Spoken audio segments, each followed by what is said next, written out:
Welcome to episode 5 of Elephant Diaries. My name is Siana Bangura and I'm a writer, blogger and poet from London, and on May the 21st I've got a book coming out called Elephant.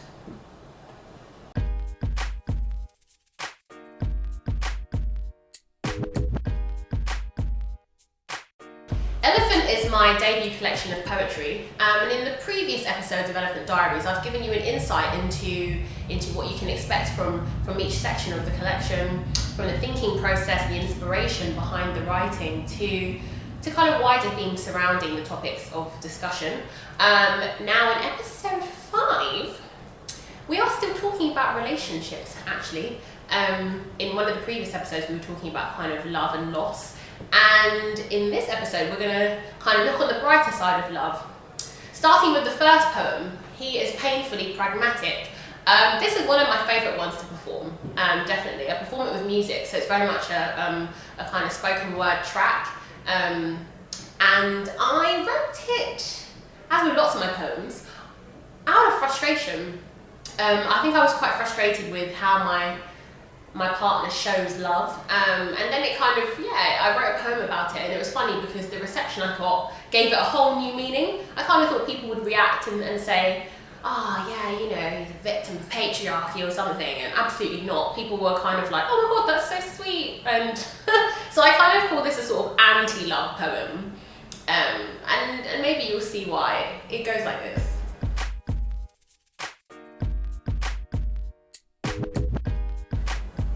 He doesn't subscribe to mainstream definitions of love or mainstream expressions of things called feelings or mainstream anything. And he won't give you a compliment unless he means it. But he will let you know that you are beautiful with his eyes, and he will let you know he loves you like no other, loves you to death when he holds you. But he won't tell you he loves you first or stroke your ego. He will buy you a card on your non-Valentine's Day and buy you a Lauryn Hill CD for your birthday. He will organise the trip of your life. But he won't tell you he misses you. He will think about you but not let you know that he longs for you and not let you know that he craves you. He won't touch you first, he plays it safe. And you have to make the stretch to reach him. Do laps around the earth to reach him. But always know he loves you to the moon and back, and he would do laps around the earth to reach you. He is often within his thoughts, but in his silence he speaks loudly and speaks with passion. You must know that you complete him. And even though he is pragmatic, painfully so, and you're the dreamer, away with the fairies and up in the clouds, he loves your wonder and your childlike excitement and your belief that anything and everything is possible. He is so proud of you, and he has plans to build a life with you. He is a keeper, and you are too. And each night when the lights go out and the dust settles, he is smiling and thanking the universe that brought you. He is grateful to your mother for making you so magical and whimsical, for making you so powerful. He falls asleep after you deliberately so as to take in the view. As if standing on a balcony at 10:30 in the evening, he paints your face. 1,000 times in his head, he takes a picture with his eyes, and he takes in your smell, and he holds you tight. Because he knows that no matter what, and no matter how old he gets, no matter how many wars are lost, no matter how many battles are fought between you and the galaxies, between you and society, he will always love you. And his embrace will always be your safe space. The deep brown of his eyes will always be the place that you call home.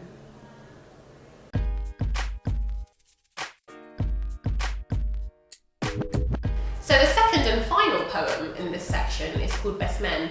And actually, this section of Elephant is very short, and there are 3 such sections in the entire collection. Because, those were kind of the poems that just were of that theme and worked quite well, and this bit of the collection really is exploring the positive side of my experiences with men. Earlier in the collection I kind of explore the more negative sides of my experiences, and so we've had the first poem, He's Painfully Pragmatic, exploring kind of my relationship with my boyfriend, and it's a poem for lots of people who seem to identify as being painfully pragmatic in how they show their love. And this other section is about a different type of love, a type of love between best friends. And I've got two male best friends, and this poem is dedicated to them. And yeah, it goes like this. I have loved and I have lost many different men. And after sifting through the good, the bad, the beautiful and the ugly, after learning lessons and making memories, I have found my two best men, hearts sincere and good and fair, brothers in this walk through life and allies in the noble fight. I have learnt to forgive mankind for the wrongs and evil doings of one man from my former life. The universe has given me my two best men who hail from the motherland, African blood pumping through their fibres, bursting through their veins, Harare and Freetown in their names. I count my blessings every day. And the two people that poem is about know who they are. And yeah, they're my two best friends. And I think it's just a really, nice thing to know that men and women can be friends, they can be best friends, and you can support each other in lots of different ways. These two guys have supported me a lot, and they're always a positive force in my life. One of them I've known for a very, very, very long time. He's at everything I do, at all of my events. And I'm just eternally grateful to have both of them in my life. So that's just a poem, of friendship and being grateful for what you have. And this entire section actually in the end is about being grateful for the different types of love in your life.